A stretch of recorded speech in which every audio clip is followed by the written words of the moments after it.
Y bueno, como todavía no tenemos, creo, más preguntas, no sé si los colegas que están en sala quieren hacer alguna consulta acá, aprovechando la predisposición de la profesora Saraí,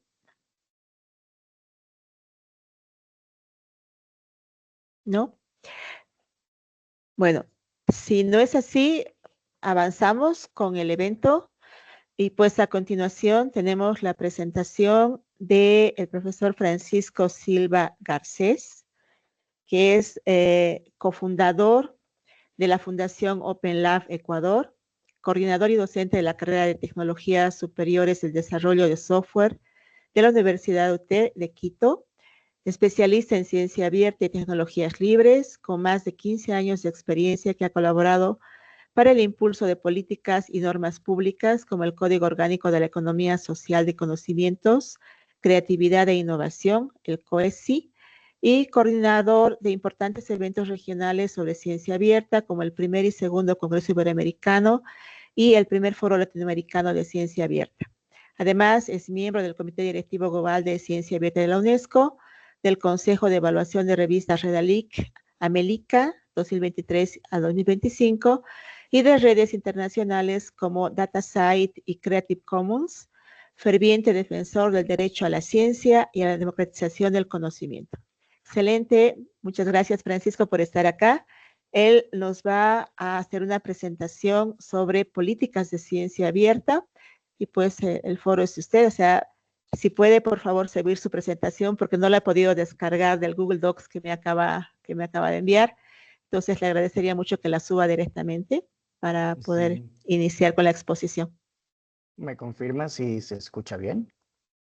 Perfecto. Ya, ok.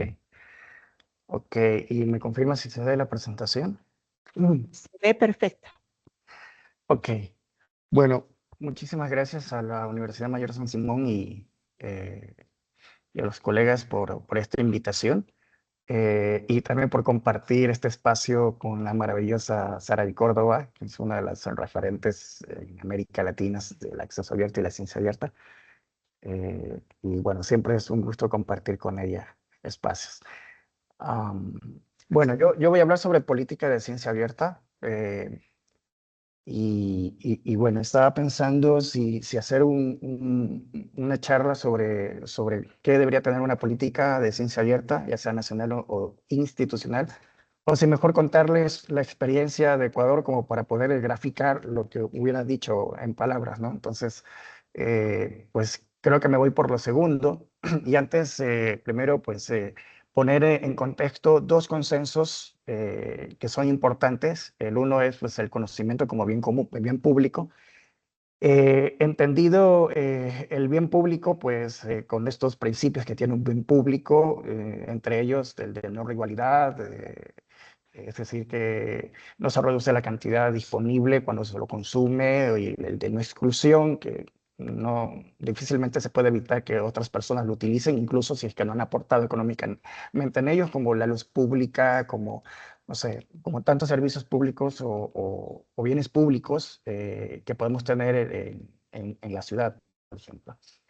El conocimiento, pues, tiene también estos principios, entonces es considerado como un bien público. Y el conocimiento científico también, ¿no? El conocimiento científico no es una cosa que yo me estoy inventando, pues es un consenso en la UNESCO, en la International Science Council, el Consejo Europeo, la Unión Europea, bueno, en todos lados, ¿no? El conocimiento científico también como un bien público. Y el otro consenso al que quiero poner en contexto es de la ciencia como un derecho, ¿no?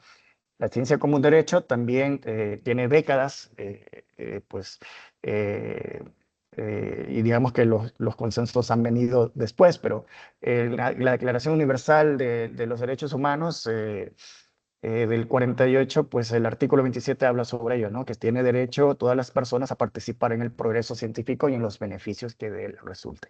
Si bien es cierto, no es un instrumento vinculante, hay países, como el caso de Ecuador, que lo han hecho vinculantes al incorporarlo en su constitución.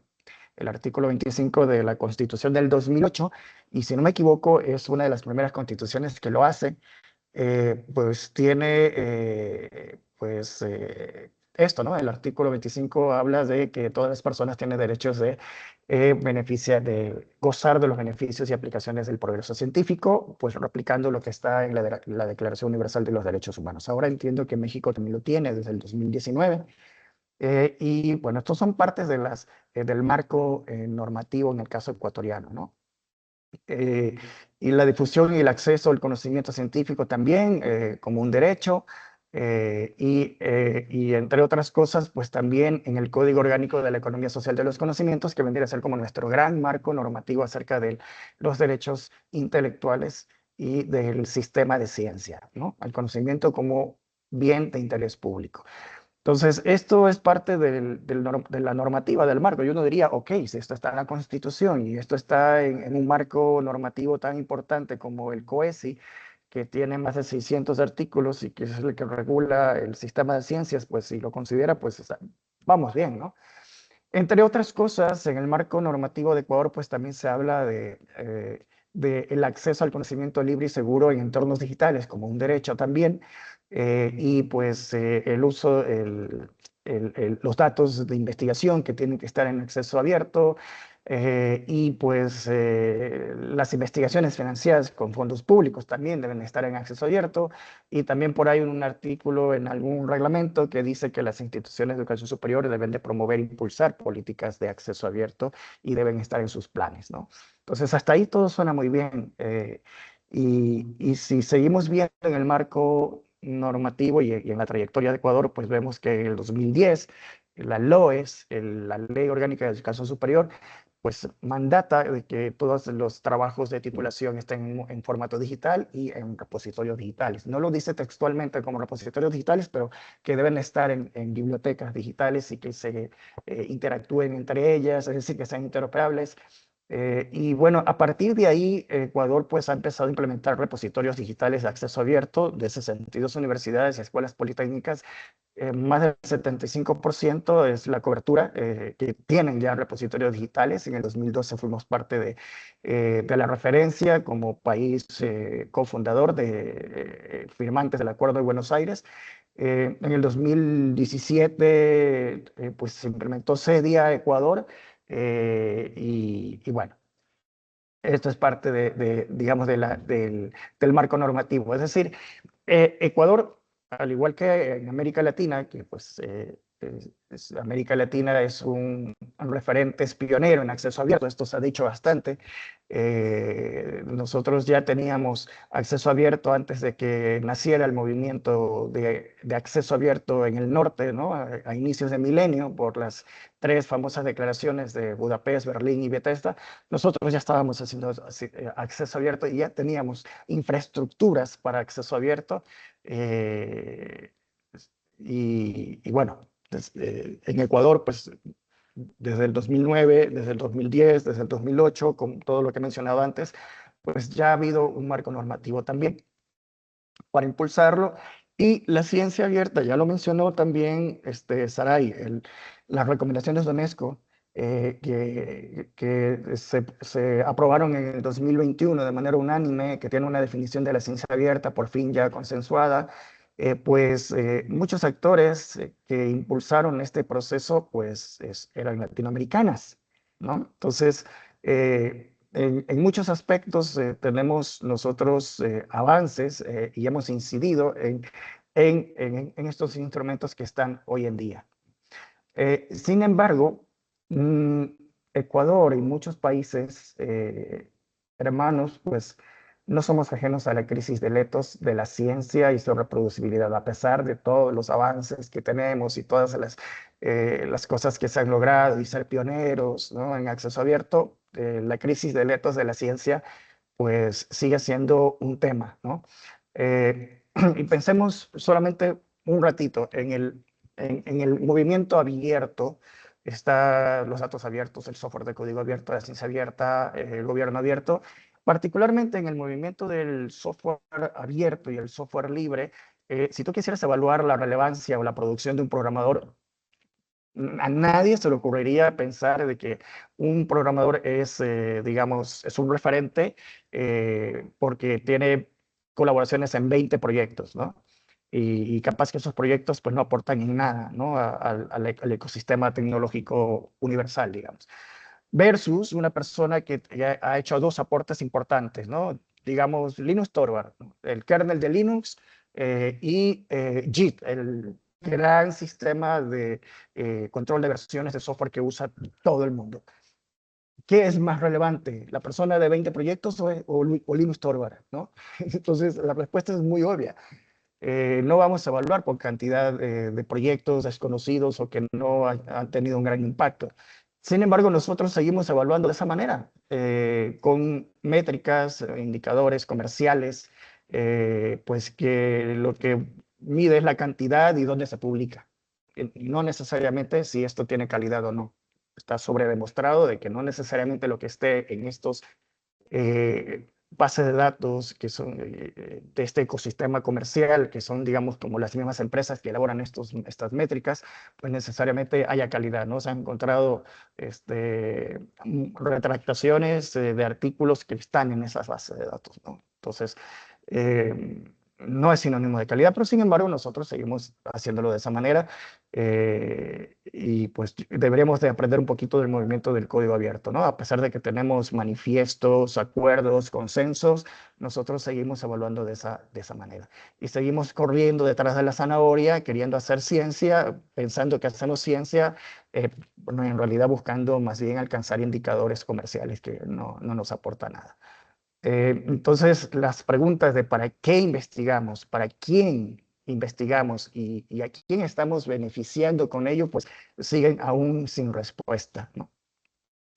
En términos normativos, en términos de políticas, bueno, pues, he contado un poco en resumen rápidamente lo de Ecuador, ¿no?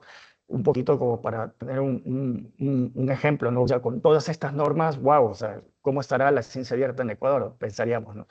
Ahora el otro ámbito es el ámbito comunitario. En el Ecuador, en el 2019, se conformó el Grupo de Trabajo de Ciencia Abierta. El Grupo de Trabajo de Ciencia Abierta pues tenía como dos ejes importantes. El uno era generar conciencia en docentes, investigadores, generar capacidades sobre esto. Sarai siempre lo menciona mucho, esto es como su bandera de lucha, generar conciencia, generar conocimiento sobre estos temas. Y el otro que era incidir en los tomadores de decisiones, ¿no? Esto desde un enfoque de la comunidad académica, ¿no? Hacia arriba, ¿no? Producto de esto, pues se han ido generando pues, las jornadas Corriendo la Ciencia Abierta, ya 5 ediciones, con la idea de poder cumplir el primer objetivo, dinamizar una comunidad. Se nos escapó un poco de las manos porque al final la comunidad latinoamericana pues ha sido el público mayor de estas jornadas, con una serie de referentes. De esto generó al Congreso Iberoamericano de Ciencia Abierta, el primer congreso, y en Ecuador, pues en el 2021 logramos infiltrar la ciencia abierta en el espacio de gobierno abierto a través de los planes de acción, ¿no? Ecuador es parte del OGP desde el 2018, ¿no?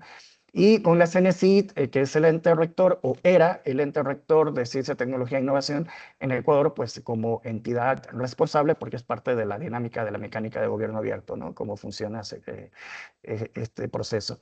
Y pues con esto lo que queríamos era co-crear la política de ciencia abierta en Ecuador con un grupo comunitario, ¿no? Basándonos mucho en todos estos instrumentos que apuntaban hacia la evaluación o la transformación de la evaluación del sistema de ciencias. Una serie de hitos durante 2 años, trabajándolo con un grupo grande, que empezaron con 10 personas, luego se hicieron como 60 y pico de personas, para trabajar juntos en la política, con diversos talleres presenciales, virtuales. Se hizo una encuesta para poder hacer un diagnóstico donde pues se veía que había mucho interés por la ciencia abierta, pero que las prácticas realmente no apuntaban, no eran concomitantes con el interés que había, ¿no? Si pensábamos en los datos, pues la gente mayormente guardaba los datos en sus computadoras y no los abría y no los compartía, y una serie de cosas que nos mostró esta encuesta de percepción y prácticas de ciencia abierta, un levantamiento de qué fuentes de información teníamos acerca del sistema de ciencias, que obviamente la mayoría estaba en Excel, en hojas de cálculo, el mapeo de actores para saber quiénes podían ser potenciales retractores o actores primarios o actores claves que pudieran empujar el proceso, y obviamente un mapeo normativo para conocer cuántas normativas podrían ser una oportunidad o una barrera en relación al sistema de ciencia para poder impulsar la ciencia abierta.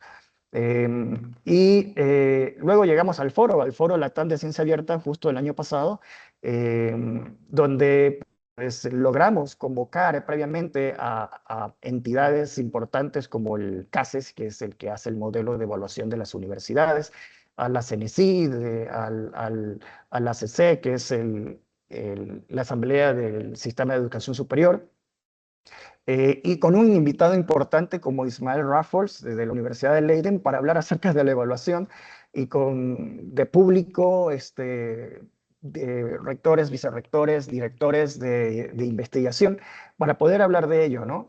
Entonces, cuando ya terminó esto, bueno, la foto, que nunca falta, todo el mundo quiere salir en la foto, aunque luego no pase nada después. La comunidad, que había empezado con 10 personas en el grupo de trabajo de ciencia abierta, pues ahora han de ser alrededor de unas 250 o 300 personas. eh, Producto de las mesas de trabajo que se hicieron durante el 23 y 24, pues logramos tener, bueno, esto fue en Guayaquil, Quito y Cuenca, fueron territoriales, pues a producto de esto logramos hacer el documento de política, que es un borrador, es una propuesta comunitaria, le llamamos, de la política, donde se plantearon 5 objetivos específicos, y de esos 5 objetivos se desprenden algunas políticas y estrategias, donde abordábamos como eje transversal el tema de la evaluación, ¿no? Y proponíamos siempre que desarrollo de capacidades, que las prácticas abiertas se consideren, que el conocimiento ancestral y la investigación en estos temas también sea un tema de valoración para la evaluación en las universidades y en los investigadores, etcétera, ¿no? Eso lo pueden ver, este código QR es el que les lleva a la comunidad de ese nodo, donde pueden ver todos los documentos del proceso de co-creación de la política de ciencia abierta. Y entonces, ¿qué? Luego todo esto, o sea, suena todo muy bonito, ¿no?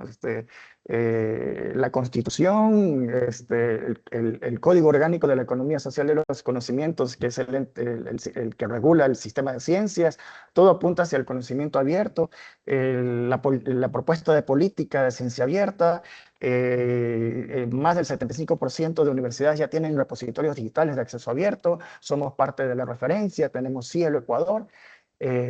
Pero eso es acceso abierto, eso no es ciencia abierta. Y a veces tendemos a confundir de que hacemos acceso abierto y ya, listo, ya estamos haciendo ciencia abierta.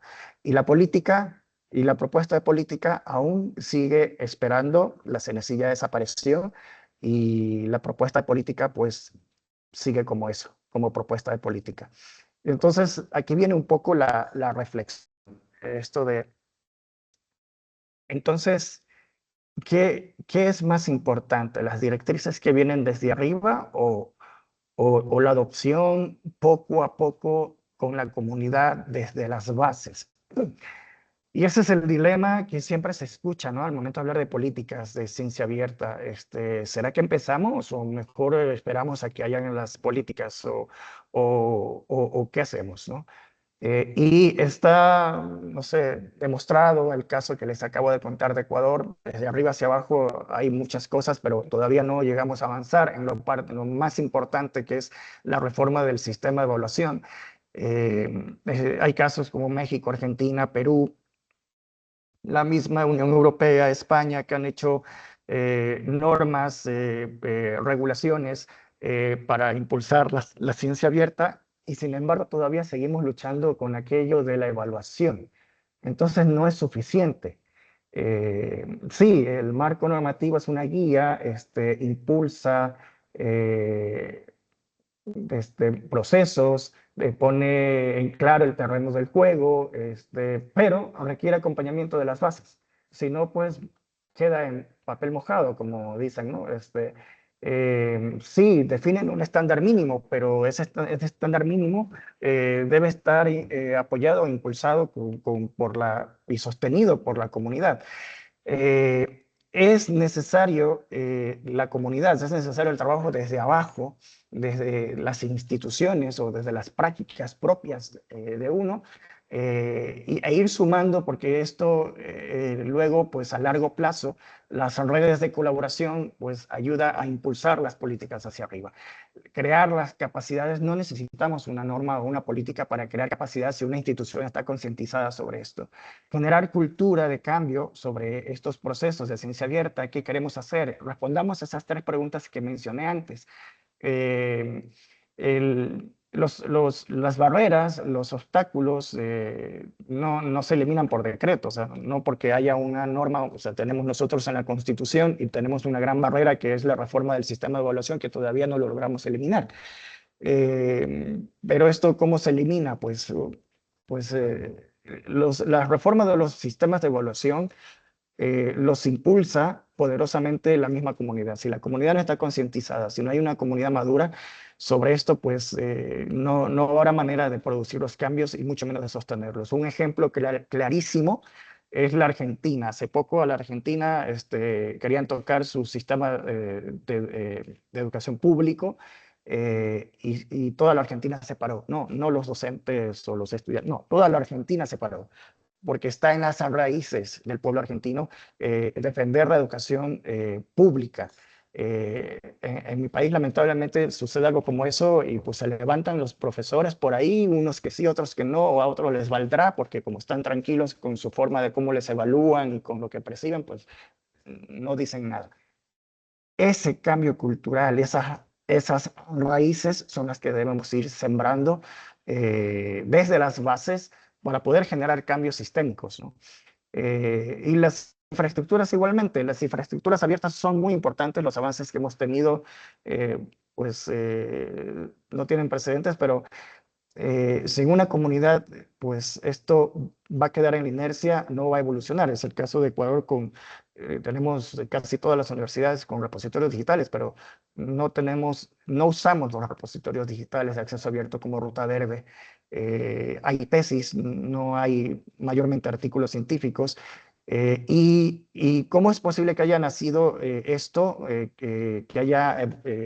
hayamos llegado a tener casi todas las universidades con repositorios, más allá de la norma, más allá de la ley de educación superior?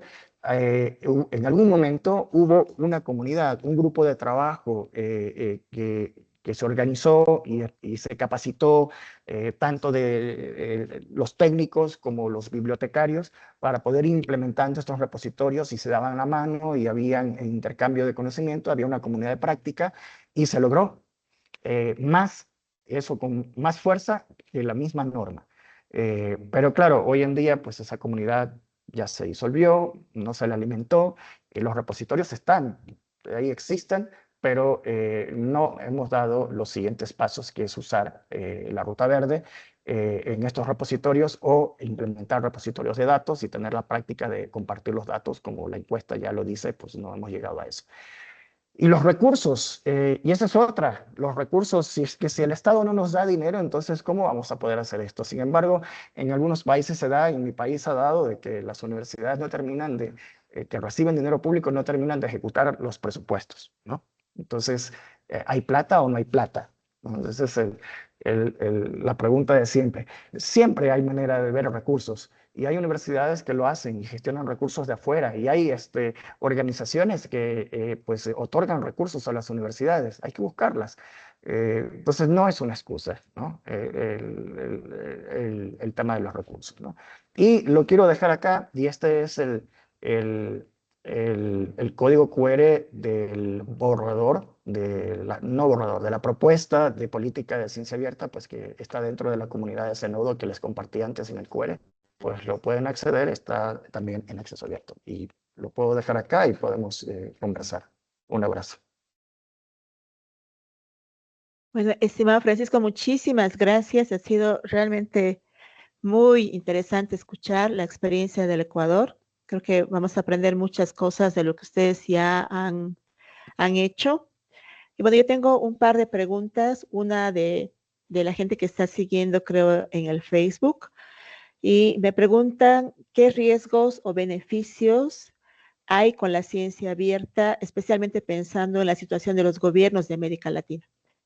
No sé si esa es una. Y pues la otra que es vía, a ver, una de las críticas muy frecuentes que he leído sobre el tema de ciencia abierta es que de alguna manera puede acabar fomentando prácticas poco éticas, ¿no? En el hecho de compartir, por ejemplo, base de datos. Hay mucha gente que tiene mucho temor de que se fomente con esto prácticas de plagio, y bueno, no sé hasta qué punto es posible controlar, regular esto. ¿Es realmente un riesgo?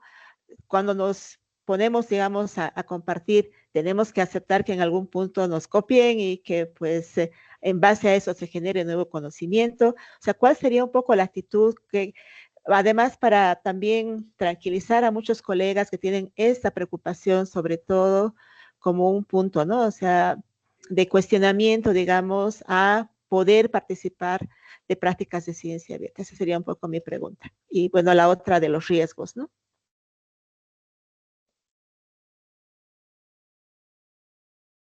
A ver, ¿la pregunta es para mí o para todos? Específicamente para ti, porque bueno, Ok. sí. Pero si alguien Ok. más quiere comentar, también estaría abierto, pero en primer lugar te agradecería que la respondas tú. Bien, voy a empezar yo y de ahí pues Sarai, pues si quiere complementar, pues adelante. Ok, a ver, empecemos de atrás para adelante, lo del plagio, ¿no? Este, el plagio es un mal que se viene dando por dos cosas. La una, por simplemente actitud descarada de hacer plagio, y la otra por desconocimiento. Ya, desconocimiento de los derechos de autor, ¿no? Que son los derechos de autor. Una de las cosas que nosotros encontramos en la encuesta de Ecuador es que hay un desconocimiento profundo de los derechos de autor, sobre las licencias abiertas, cómo funcionan. ¿Ya? Entonces, eso no tiene que ver con la ciencia abierta o con el acceso abierto, el plagio. Ya, eso es un tema de actitud, es un tema ético de cada persona, independientemente de que sea acceso abierto o no, esto es que no tiene nada que ver. Es un tema más bien de formación, de cultura, porque primero podemos hablar de la cultura del plagio, ¿no? O sea, en una ciudad, en un país, todo el mundo hace plagio porque es una cosa que nadie la castiga y es tan natural y, ¿no? O sea, como cuando dicen en la corrupción, yo he escuchado, ¿no? En mi país, gente, no, pero es que todo el mundo roba en el Estado, entonces, o sea, entonces es, es eso. Entonces no tiene nada que ver con el acceso abierto, con la ciencia abierta. Ahora, hay por ahí la inquietud de que qué pasa si yo pongo en acceso abierto mi investigación y viene otra persona y la copia, pues, o sea, oigan, yo no estoy haciendo plagio, el que está haciendo plagio es la otra persona si es que copia mi investigación y no me cita, ¿ya? Y no hace atribución. Esa persona es la que está faltando a normas éticas y demás. Pero eso tiene que ver con la decisión de que yo abro o no abro un conjunto de datos o mi paper. O sea, yo estoy abriendo mi paper porque tengo la convicción de que abrir mi información, mis productos, los métodos, los modelos y demás va a contribuir a la ciencia. ¿Ya? Entonces, si no hay otra convicción, entonces eh, algo está pasando. O sea, tampoco es abrir porque me obligan a hacerlo. ¿Ya? Que al principio fue con lo que va a tocar, ¿no? Entonces una forma de hacerlo es, ok, te voy a financiar tu investigación, pero tienes que ponerlo en acceso. Los grandes financiadores de la investigación están haciendo eso. ¿Ya? Te dicen, ok, tienes que ponerlo en un preprint o tienes que estar en acceso abierto si quieres que te dé plata, ¿ya?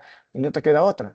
Pero también la convicción de que yo voy a abrir esto porque esto va a contribuir a la ciencia. Si los demás no hacen el uso correcto de la atribución de los derechos de autor. O sea, no es un asunto mío. O sea, yo abrí los datos por mi voluntad. Entonces, no confundir las cosas. No hay ahí un tema de abrir. Son tabús que hay que romperlos, que hay que desecharlos, que no tiene nada que ver con la decisión de si abro o no abro yo los productos científicos. Entonces, con eso yo creo que respondo la segunda, bueno, esto de fomentar el plagio, pues nada que ver, ¿no? No estoy fomentando el plagio con abrir mis productos de investigación. Y los beneficios y riesgos según los gobiernos. Esa pregunta está medio compleja, no sé. Eh, Beneficios y riesgos según los gobiernos. Es que tampoco tiene que ver con los gobiernos de turno, los beneficios de abrir la ciencia. Ya, no tiene nada que hacer con aquello. Los riesgos, yo creo que es al revés. ¿Cuáles son los beneficios y los riesgos del gobierno de turno para poder abrir la ciencia? Ya, entonces, el caso de Ecuador, el proceso de ciencia abierta, de co-creación de la política de ciencia abierta dentro del gobierno abierto, era una especie de hack que lo vimos en Brasil. O sea, no es que se nos ocurrió así, genios, bueno, sí somos genios, pero no es que se nos ocurrió, sino que lo vimos en Brasil y dijimos, bueno, esto es una forma de incidir, ¿ya? Y logramos incidir, pero teníamos una entidad un tanto fusilánime, o de pronto no la entidad, de las autoridades fusilánimes, o de pronto no eran fusilánimes, simplemente no les interesaba. ¿Ya? Y no le pusieron la debida atención. Entonces nosotros marchamos casi que solos. Y cuando llegó el momento de emitir la política, terminado todo el proceso, pues no se hizo. Y se lo alargó y se lo alargó. Entonces ese es un riesgo. Dependiendo de las autoridades de turnos que hayan, pueden que los procesos no puedan avanzar y seguir su flujo como quisiéramos. Pues y ahí es donde la comunidad tiene que activarse, ¿no? Tiene que activarse, despertar y empujar las cosas. Entonces, yo no veo que la ciencia abierta tenga un beneficio o un riesgo para un gobierno en particular. ¿Qué beneficios puede tener la ciencia abierta para los estados? Pues que los estados pueden hacer política pública basada en evidencia científica, ¿no? Ese es uno de los mayores beneficios. Y riesgos, pues la verdad que no se me ocurre, ¿no? Entonces, lo dejo ahí, no sé si ahí Saray también quiera comentar o haya más preguntas. Excelente, muchas gracias. Creo que tenemos un par de minutitos para todavía ampliar un poco el debate, si es que alguien más quiere comentar o ampliar un poco las respuestas que acaba de darnos José Francisco. ¿Puedo agregar algo? Por favor. Sí, es que todo esto que comenta Francisco, por supuesto que es cierto, pero hay un elemento importante que tomar en cuenta. En primer lugar, el plagio no es algo nuevo, existe desde que existe la humanidad. Y hay hasta un libro con historias desde la prehistoria de casos que se han desarrollado no solo en las universidades, sino en los gobiernos, de manera que el plagio no lo trajo la ciencia abierta ni el acceso abierto, viene de siempre. Por eso la ciencia abierta hace tanto énfasis en los valores, y uno de los valores es la ética, es la calidad, de manera que hay que aplicarlo. Y el otro elemento importante que me parece a mí que sí lo ha traído la ciencia abierta son los software para controlar plagio. En la medida en que el conocimiento está disponible libremente y la tecnología ha apoyado esa disponibilidad, pues hay también software que antes no existían para poder controlar fácilmente si hay repeticiones o plagio en los documentos o en las acciones que emprendamos.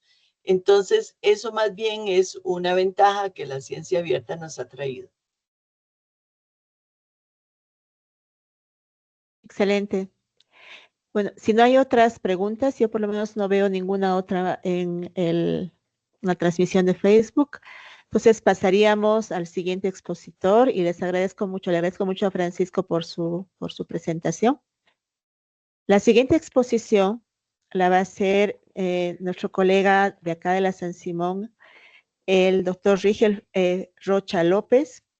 que es docente investigador de nuestro centro, el Centro Agua, de la Facultad de Ciencias Agrícolas, Pecuarias y Forestales de la Universidad Mayor de San Simón. El doctor Rocha es ingeniero agrónomo de la Universidad Mayor de San Simón, tiene una maestría en Ciencias en Suelo y Agua, con especialización en el área de riegos, y un doctorado en temas de derechos de agua y territorialización hidrosocial en la Universidad de Wageningen, en Holanda. Es docente investigador del Centro Andino para la Gestión y Uso del Agua y actualmente ocupa el cargo de director del Instituto de Investigaciones de la Facultad de Ciencias Agrícolas, Pecuarias y Forestales de nuestra universidad. Desde la gestión 2024 viene trabajando en temas de ciencia abierta, siendo parte del equipo promotor del proyecto OERPI, que está financiado, es parte de las iniciativas de la cooperación belga, el FLIR-UOS, enfocado en el desarrollo de políticas y de capacidades para una investigación más abierta, accesible y responsable. El doctor Rocha pues va a hacer una presentación de la iniciativa de ciencia abierta en la universidad con los dos componentes que ya vamos a ver, el que se está trabajando a través del Observatorio de la Red Agua-Suelo y del proyecto OERPI. Entonces le dejo la palabra al doctor Rigel Rocha para que nos exponga su presentación. Gracias, Rocío. ¿Me confirman si se escucha todo? ¿Está bien? Sí, ahora mejor. Estabas un poquito con el micrófono un poquito bajito. Sí, puedes acercarte un poco, no sé, para que se escuche suficientemente. ¿Ahí se escucha mejor? Ahí se escucha mejor, sí. Ya. Bien. Bueno, primeramente saludar a Saraí y a Francisco y agradecerles por su predisposición a participar en este evento. Yo los había conocido en varios seminarios a los que asistía en mi formación para aprender y entrar en este mundo de ciencia abierta, y de ahí es donde había tomado el contacto para atreverme a enviarles una invitación. Y a la primera me sorprende este tipo de actitudes que nos dan y que es parte de este movimiento de ciencia abierta, ¿no? De querer compartir conocimiento, y eso es muy bueno de este tipo de movimiento en el que estamos involucrados. Bien, yo les voy a compartir un poco para presentar esta nuestra iniciativa que estamos desarrollando como Universidad Mayor de San Simón. Les voy a compartir mi presentación.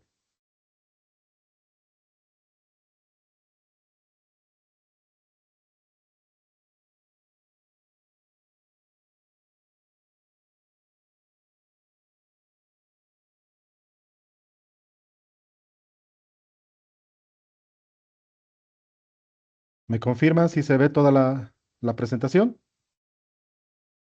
Todo bien. Ya. Bien. Entonces les decía, yo les voy a presentar un poco, les voy a contar de dónde surge esta iniciativa que estamos promoviendo en la Universidad Mayor de San Simón. Para eso voy a decirles cómo se ha originado, ¿no? ¿Por qué es importante que hablemos de ciencia abierta en nuestra universidad? Y esta iniciativa ha surgido a partir de dos iniciativas que están en curso actualmente, el Observatorio del Agua y el proyecto OERPI. Les voy a contar un poco el origen y los objetivos de estas dos acciones. Y finalmente contarles un poco cuál es el propósito de esta iniciativa y hacia dónde queremos apuntar para avanzar en este tema en nuestra universidad. ¿Por qué es importante que hablemos de ciencia abierta en la universidad? Bueno, las presentaciones de Saraí y Francisco ya nos han abierto en términos globales cuál es la importancia y cuál es la necesidad de promover o de sumarnos a este movimiento de ciencia abierta. Nosotros somos una universidad pública, hacemos ciencia, generamos conocimiento. Entonces, estar al margen de esto nos deja de lado, no nos permite lograr los objetivos que queremos, la misión que tenemos como una universidad pública. Analizando un poco de la situación que tenemos en nuestra universidad, tenemos prácticamente una forma tradicional de generar y difundir el conocimiento, donde la mayor parte de nuestras publicaciones están en publicaciones de acceso restrictivo y oneroso, Sí hay algunas que están en este formato de revistas editoriales em, comerciales que tienen acceso abierto, pero la mayoría todavía sigue este esquema de, de publicación en revistas de pago, ¿no? No hace mucho, justo esta semana hemos tenido la publicación de 15 investigadores de nuestra universidad que tienen publicaciones y gran parte de esas publicaciones están en este marco de esta literatura de acceso restrictivo. No hablamos de datos, ¿no? Es algo tradicional en nuestra universidad sobre lo que la pérdida o que cada vez que uno empieza un tema, empieza casi de cero, ¿no? Eh, todos tenemos que hacer análisis climáticos y empezamos una vez, hacemos análisis hidrológico y empezamos nuevamente. Eh, ¿Por qué? Porque los datos, parecería que somos una universidad sin una historia. Sin una historia, no podemos continuar temas, no podemos avanzar en esto. Soy actualmente director del Instituto de Investigaciones de la Facultad de Agronomía y viendo históricamente cómo hemos avanzado, se ve cierta replicación o ciertos antecedentes que justifican la necesidad de encontrar datos que ya habían sido estudiados hace un par de años.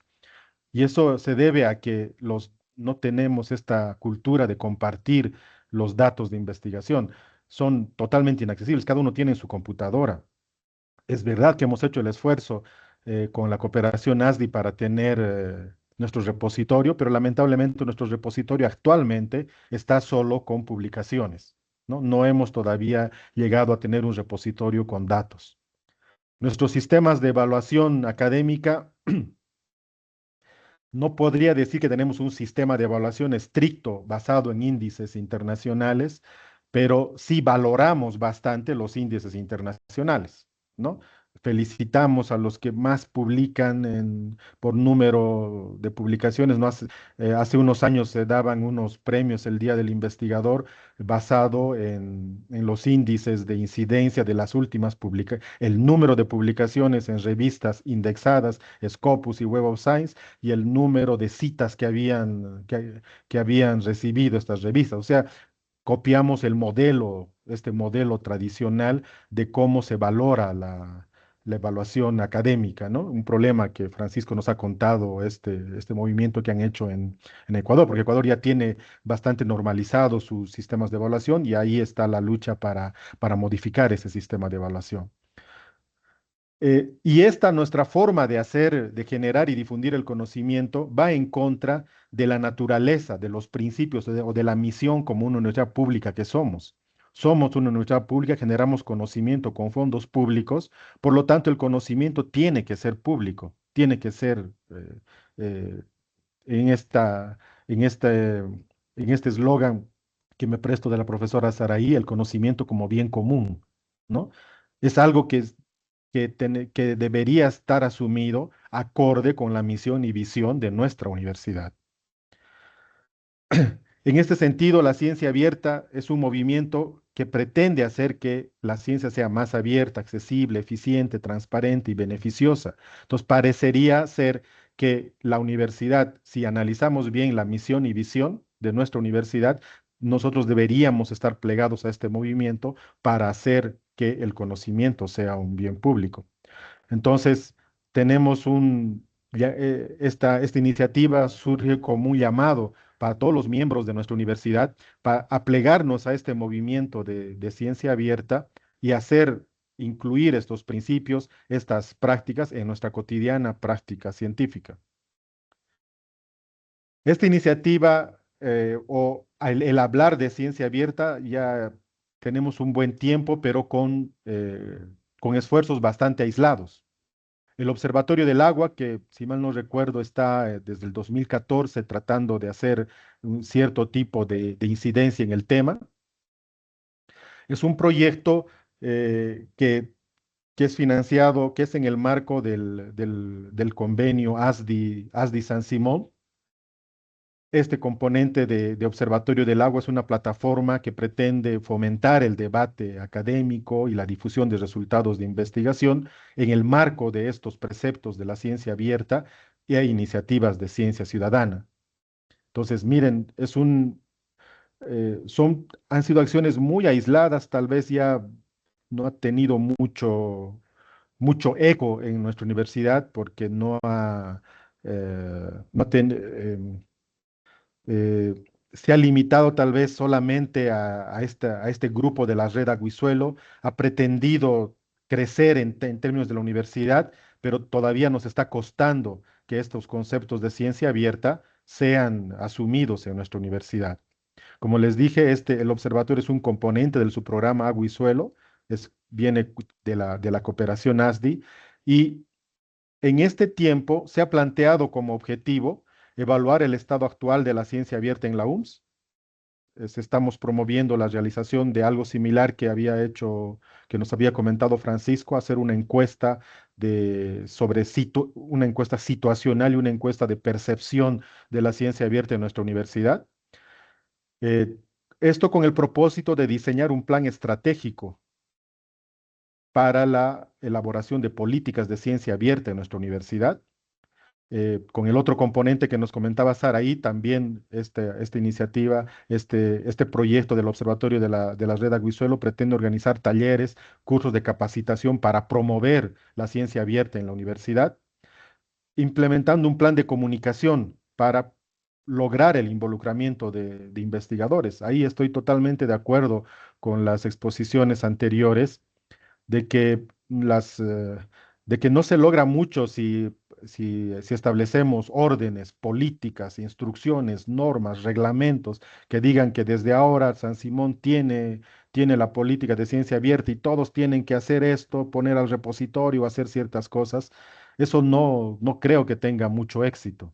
Yo creo que vamos a tener pasos más certeros si logramos el involucramiento, el convencimiento de toda la comunidad universitaria en estos preceptos de ciencia abierta. Para esto se quiere lanzar un proyecto piloto de tratar de hacer desde lo pequeño, ¿no? Con la red Aguisuelo, tener un proyecto piloto de gestión de datos y repositorio de datos, que es lo que nos falta al repositorio institucional, para ya promover acciones para ampliar el repositorio de San Simón a la inclusión de datos, además de publicaciones. Entonces, esto es lo que busca esta iniciativa del Observatorio del Agua. Otra de las acciones en nuestra universidad es este proyecto OERPI. Este proyecto es un proyecto financiado por la cooperación belga, por el BLIR. Está en el marco de los programas del programa Accelerate, que ha iniciado el 2024. Entonces, en este marco, este proyecto, OERPI, este es en castellano, Educación Abierta en Gestión de Datos de Investigación para acelerar políticas y la implementación de una ciencia abierta y responsable en instituciones de educación superior. Ese es el nombre del proyecto OERPI en castellano. Es un proyecto con un consorcio grande promovido por el programa Accelerate del BLIR. Se desarrolla, este año hemos empezado ya con acciones concretas y va hasta el 2027. Es un consorcio de 8 universidades de Bélgica, de Etiopía, Sudáfrica, de Filipinas y Vietnam en Asia y de Bolivia. Estamos 2 universidades, nuestra universidad y la Universidad Católica. Entonces somos un consorcio grande y además tenemos un consorcio más de socios de varias instituciones, son más de otras 47 instituciones que están entre universidades, ONGs y otro tipo de instituciones que están participando de este proyecto que busca esto, ¿no? Es promover políticas. El BLIR como lo había mencionado Francisco, quiere establecer la ciencia abierta en el marco de los financiamientos de proyectos. Va a ser ya una de las condiciones en los llamados después del 2027 para que todos los resultados de los proyectos financiados por la cooperación belga sean publicados y sus datos sean gestionados en forma abierta. Entonces, este proyecto del OERPI tiene la misión de formular esta política de ciencia abierta para el BLIR, para que ellos apliquen, y, pero como les decía, no solo es establecer una orden de la cooperación belga para que todos hagan ciencia abierta, sino que se quiere que, que toda la gente involucrada en los proyectos que financia el BID en los distintos programas también se capaciten bajo estos preceptos. Entonces tiene un componente de desarrollo de capacidades, tiene este componente de infraestructura, se está buscando formas de educación abierta para la formación y el desarrollo de capacidades en estos temas. Entonces, eso es lo que buscamos como proyecto, promover la ciencia abierta, hacer que la investigación sea accesible, responsable, a partir del desarrollo de políticas de ciencia abierta, el desarrollo de capacidades sobre prácticas de ciencia abierta y responsable, a partir de de esta colaboración global que se está logrando entre África, Latinoamérica y Asia con el apoyo de Europa, ¿no? En este tiempo que ya estamos trabajando hemos notado los cambios, las diferencias culturales, pero sí el mismo espíritu, el mismo interés o el mismo objetivo de querer democratizar el conocimiento. Y estamos trabajando entre distintas culturas para lograr tener una política global de impulso a la ciencia abierta. Un componente fuerte es este componente de los recursos educativos abiertos, que es uno de los componentes fuertes del proyecto, va a ser el resultado, aparte de la política que se va a dejar para la cooperación belga en el marco del desarrollo de este proyecto. Entonces, a partir de estos dos proyectos, cuando yo soy investigador del Centro Agua, el Centro Agua es el responsable, Rocío Bustamante es la responsable del Observatorio del Agua, y habíamos conversado sobre estos temas de ciencia abierta, es lo que me motivó también a mí a entrar desde el 2024 a estos temas de ciencia abierta con el proyecto OERPI. Y ahí hemos notado que en los dos proyectos tenemos muchas coincidencias, muchas han notado que tenemos objetivos comunes. El proyecto ERPI más a nivel global, el proyecto del observatorio más en la red Aguisuelo, que se está abriendo un poco a la universidad, y ahí tenemos nuestro punto de encuentro, de unir estas dos iniciativas y promover realmente el desarrollo de esto, de unir a nuestra universidad a este movimiento de ciencia abierta. Y de ahí es donde surge la iniciativa de ciencia abierta en nuestra universidad. Surge como una iniciativa de estos dos proyectos, el observatorio y el OERPI, y prácticamente la iniciativa es un llamado a toda la comunidad académica de la universidad a unirse a estas acciones en torno al objetivo de promover la ciencia abierta como una práctica académica en nuestra universidad, haciendo que la investigación sea más abierta, accesible y responsable y realizada de manera más ética y transparente, es decir, unirnos a este movimiento de ciencia abierta y tratar de hacer una ciencia de otra forma, hacer otro tipo de ciencia. Ese es el llamado que se está teniendo con esta iniciativa de ciencia abierta en nuestra universidad. Inicialmente, nos hemos planteado dos acciones, y ahorita les explico por qué no hay este componente de infraestructura. Entonces, la iniciativa quiere promocionar el desarrollo de capacidades para la práctica de la ciencia abierta, uno de los pilares que fue mencionado tanto por Francisco como por Saraí, y el otro, el desarrollo de políticas institucionales de ciencia abierta en la UMS. El tercer componente que pone como pilar fuerte Saraí, el de infraestructura, está a cargo de nuestra Dirección de Investigación Científica y Tecnológica, con el repositorio, el portal de revistas, cosas que nos mostró Saraí, que me ha dado gusto ver en su presentación. Ese componente de infraestructura está a cargo de la DICIT, de la Dirección de Investigación de nuestra universidad. Y lo que quiere hacer la iniciativa es suplir estos otros dos ejes para promover la ciencia abierta, es promocionar y desarrollar capacidades para la práctica de la ciencia abierta, que se constituye en una práctica académica la ciencia abierta, y el otro, establecer, desarrollar políticas institucionales de ciencia abierta en nuestra universidad, ¿no? Entonces, la iniciativa va a ir más allá de los proyectos. Bueno, tenemos todavía en el marco del proyecto del observatorio y el OERPI, hasta el 27 casi vamos a estar con esos financiamientos, pero queremos que la iniciativa sea algo que vaya más allá de estos financiamientos, de estos proyectos que tenemos coyunturalmente y se convierta realmente en un movimiento dentro de nuestra universidad que genere un cambio en la forma en la que actualmente hacemos investigación. Acá les dejo los contactos. eh, Como es una iniciativa, es, como les decía, es un llamado, todos la comunidad estamos invitados a ser parte de esto. Vamos a ir ejecutando una serie de actividades. Esta es la primera actividad, este es el lanzamiento de nuestra iniciativa eh, con eh, por eso también hemos hablado con la DICIT para que se pliegue a nuestro movimiento y es aquí donde vamos a empezar a hacer una serie de actividades. Nuestra primera actividad, aparte de esto, va a ser ese diagnóstico que ya está previsto, el diagnóstico situacional y de percepción, que nos va a servir a nosotros para tener bases para plantear y nuestra estrategia para el desarrollo de la política de San Simón sobre ciencia abierta para apoyar el repositorio, para apoyar nuestro portal de revistas y promover la gestión de datos abiertos en nuestra universidad. Eso es lo que quería contarles sobre nuestra iniciativa y estoy dispuesto si tienen alguna pregunta.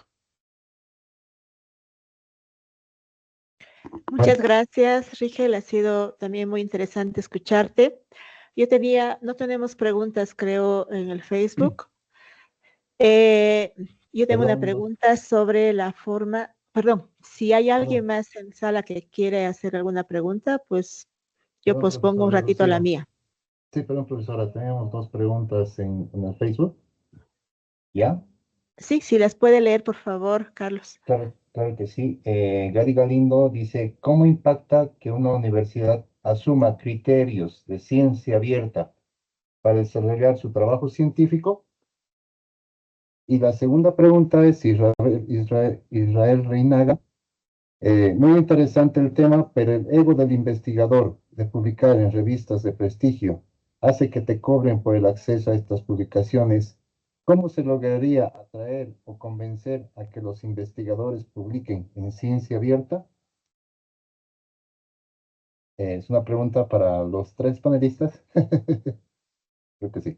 De acuerdo, pero le vamos a dar la voz en primer lugar a nuestro colega Rigel y si después hay algo más que decir, tenemos algo de tiempo también. Ya, bien.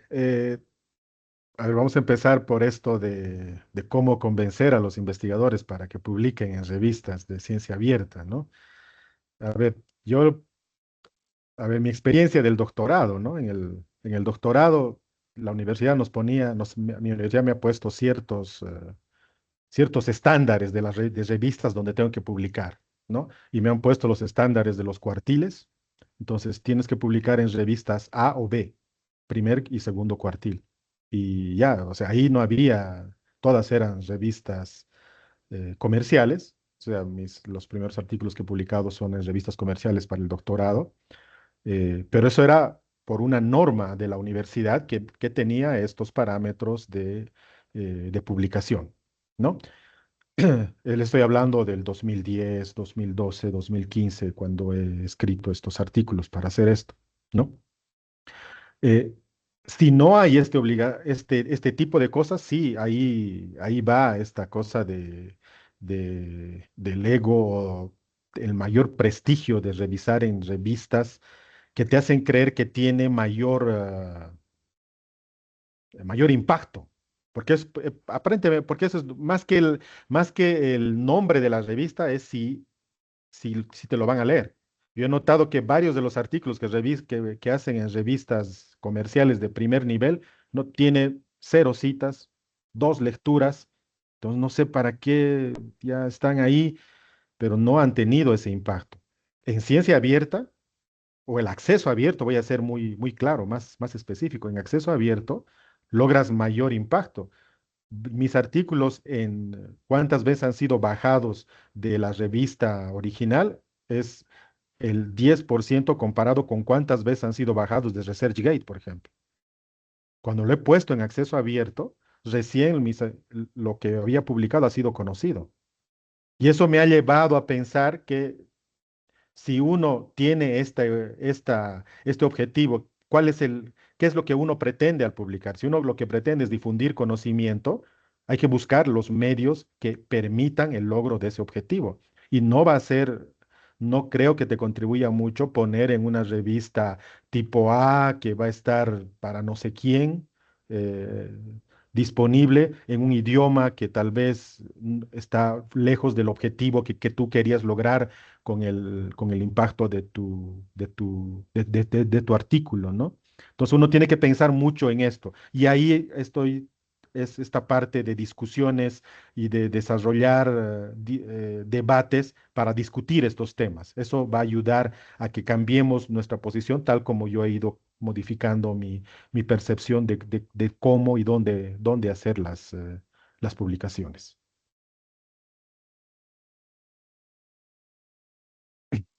Perfecto. ¿Alguien más en sala le gustaría tal vez comentar, agregar a lo que acaba de decir nuestro colega?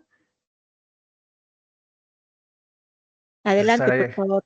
Sí, profesor, adelante. Sí, gracias. Un elemento importante que tanto Francisco como yo mencionamos es que es necesario abrir los sistemas de evaluación de la ciencia. Y esto es fundamental para evitar esto que nos cuenta eh, Rigel, porque si la política universitaria exige publicar en revistas Q1, pues hay que publicar ahí, aunque nadie los lea, aunque no se citen. El asunto es que esos sistemas comerciales que evalúan o puntúan cuantitativamente la ciencia basado en las citas, lo que hacen es que al final se evalúa la revista, no el contenido del artículo. Y un sistema de evaluación basado en el contenido del artículo o de las publicaciones en general, porque también hay libros y artículos en libros, es un poco más complicado para una universidad, pero es más efectivo en el sentido de que no se limita a evaluar el empaque, sino lo que contiene. Y el cuento del prestigio de la revista, el problema del prestigio es que nunca nos han definido claramente qué es prestigio, porque una revista que está en Q1 es prestigiosa o tiene prestigio la editorial.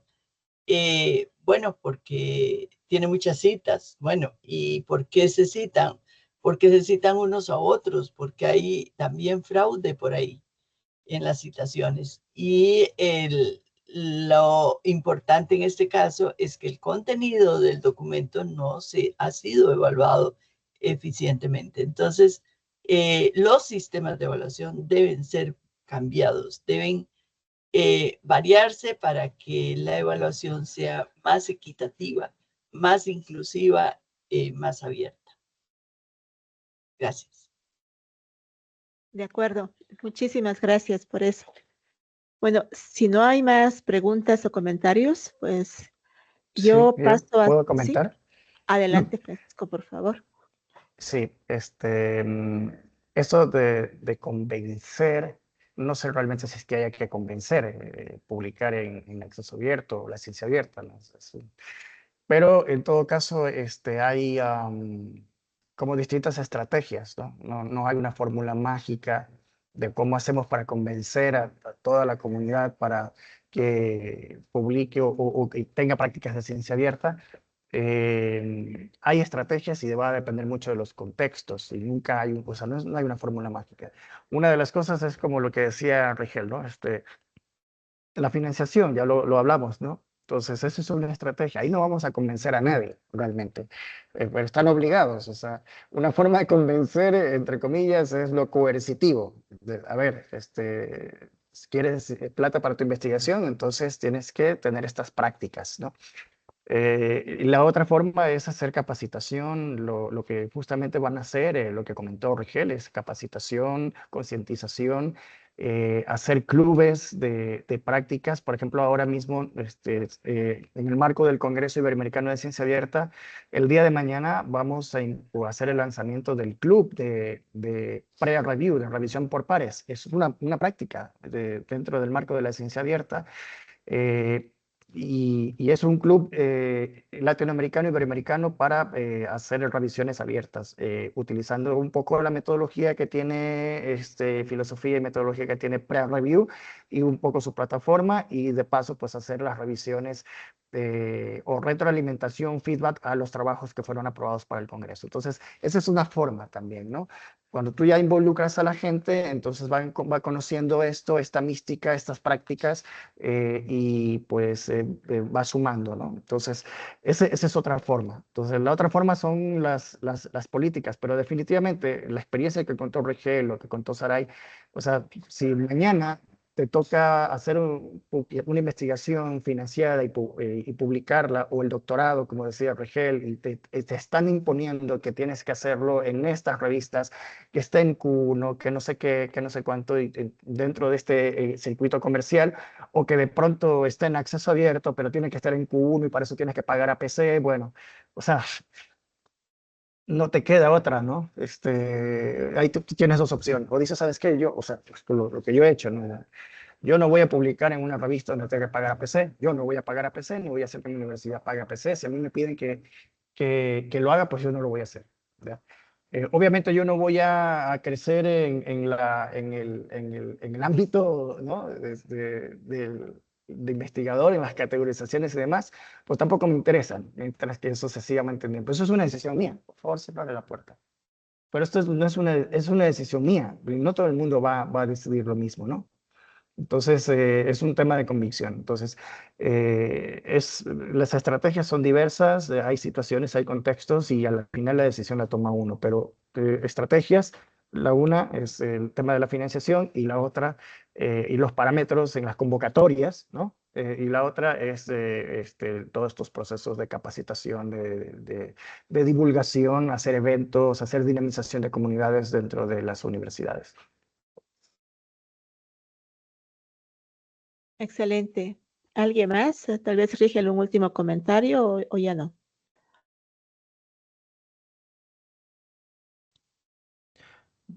Bueno, sí, de la experiencia que estoy viendo de Saraí, de Francisco con el desarrollo de la política ecuatoriana. Bueno, mira, yo tenía otra imagen de la política ecuatoriana visto desde afuera. Cuando tú lo cuentas es otro tipo de historia, ¿no? Porque de afuera vemos como un ejemplo, así te digo. Ver ahí en la Constitución, en esto, ahí es realmente algo que había que seguir, ¿no? No, sí, Pero sí, sí, de ah, hecho sí, ¿eh? pero uno ahí te das cuenta que llegar a la práctica no es un camino fácil, no es un camino fácil. Y ahí estoy de acuerdo con Francisco cuando dice que es una decisión, bueno, también como ha sido en el concepto, un movimiento de ciencia abierta. Uno tiene que estar convencido realmente de que quieres hacer esta forma de ciencia. Y si haces esto, y si te metes en esto y te estás convencido de hacer esto, vas a ir implementando poco a poco. Por obligación, ya no sé hasta cómo, no podríamos avanzar mucho. Eso quiere decir que nosotros, como parte de la iniciativa en San Simón, tenemos un largo trabajo que hacer, un trabajo con mucho, no es una cosa que vamos a hacerlo en un mes, en un tiempo fácil. Ahí tenemos que empezar a trabajar esto. Ahí estoy viendo el trazar una estrategia más de lo local, más de los centros, más de los investigadores, para empezar a crear este movimiento, ¿no? Y ahora tal vez somos muy pocos, dentro de poco seamos un grupo más grande de gente que realmente esté convencido, y de aquí a unos años seamos ya todo un movimiento en nuestra universidad, que no necesitamos que nos digan o que nos establezcan reglas o órdenes de cómo hacerlo, porque nosotros lo vamos a hacer porque queremos hacerlo. O sea, ese es lo que estoy viendo de las exposiciones, y ese es lo que nuestro aprender para para poder implementar en nuestras futuras acciones. Excelente, muchísimas gracias. Así ahí vamos. Y bueno, para tener unas cuantas perlitas de conocimiento que yo he rescatado desde una visión bien subjetiva mía, ¿no? O sea que pueden haber otras lecturas también a esto. Yo creo que, bueno, yo he aprendido hoy día de la profesora Saraí este tema de que el enfoque pues brinda muchas oportunidades y también muchas herramientas que son muy interesantes y sobre las cuales tendríamos que aprender más probablemente también en nuestra universidad, pero que también pues todo tiene sus desafíos y un desafío acá es el tema del convencimiento. Creo que todos estamos de acuerdo en eso, es un tema que hay que trabajar. Me ha gustado mucho el enfoque que ella nos ha sugerido, nos ha aconsejado. Es un trabajo en educación y comunicación. Ese ejemplo de Chile lo voy a mirar con más detalle, me parece muy interesante. Yo estaba haciendo algunos productos de comunicación, no había pensado en ese, pero creo que puede ser muy interesante para tomarlo en nuestra universidad, agarrar estos mensajes, esta filosofía, digamos, de lo que es el enfoque y empezar a comunicarlo para que los colegas poco a poco vayan teniendo más conocimiento de esto e interesándose más en esto, ¿no? En esta transformación. De Francisco, pues he aprendido muchísimo sobre el tema de considerar el conocimiento como un bien público y la ciencia como un derecho universal. Muy interesante esa mirada, sobre todo las preguntas que nos planteas, o sea, de que a mí me parece muy importante preguntarse eso, sobre todo cuando estamos en una universidad pública como la San Simón. ¿Para quién hacemos ciencia? ¿Para quién investigamos? O sea, ¿para qué estamos investigando? ¿No? Es algo que en esta universidad que está financiada con el dinero de presupuestos públicos del Estado, etcétera, son preguntas muy importantes, ¿no? Que debemos plantearnos y pues ahí hay reflexiones que hacer, creo, como comunidad de la San Simón. Y pues otra cosa que me ha gustado mucho de lo que has expuesto son esos aprendizajes a partir del proceso de formulación de la política y la normativa, ¿no? O sea, hay esas dos miradas, la de la ingeniería legal, que es desde arriba, medio coercitiva, y este enfoque más de proceso, o sea, de adopción poco a poco, que va a tomar más tiempo, más esfuerzo, es desde las bases, pero que va a implicar tal vez un cambio estructural más real, ¿no? Y ahí creo que un primer paso, no sé si Rigel está de acuerdo, pero yo creo que un primer paso a debatir también nosotros es eso del sistema de evaluación. O sea, lo que tú comentabas, Rigel, ayer, a partir de este ranking que ha salido de investigadores y científicos más importantes de nuestro país, ha sido un tema que ha salido un poco como debate y que creo que hay que profundizarlo, hay que un poquito discutir más sobre esto, pues, de cómo estamos evaluando el trabajo académico que se hace en nuestra universidad, ¿no? ¿Qué tipo de cosas estamos valorando en una universidad que es pública, como digo, y tiene un mandato y una misión en eso de ser público, ¿no? De generar el conocimiento como un bien público. Y ahí espero pues que tengamos más personas que se entusiasmen con este tema de generar un movimiento de la ciencia abierta en nuestra universidad. Esa es una primera actividad que estamos haciendo. Tendremos otros webinars para profundizar otros temas con otros invitados también. Estamos esperando también tener un programa de cursos y capacitaciones para discutir con más profundidad.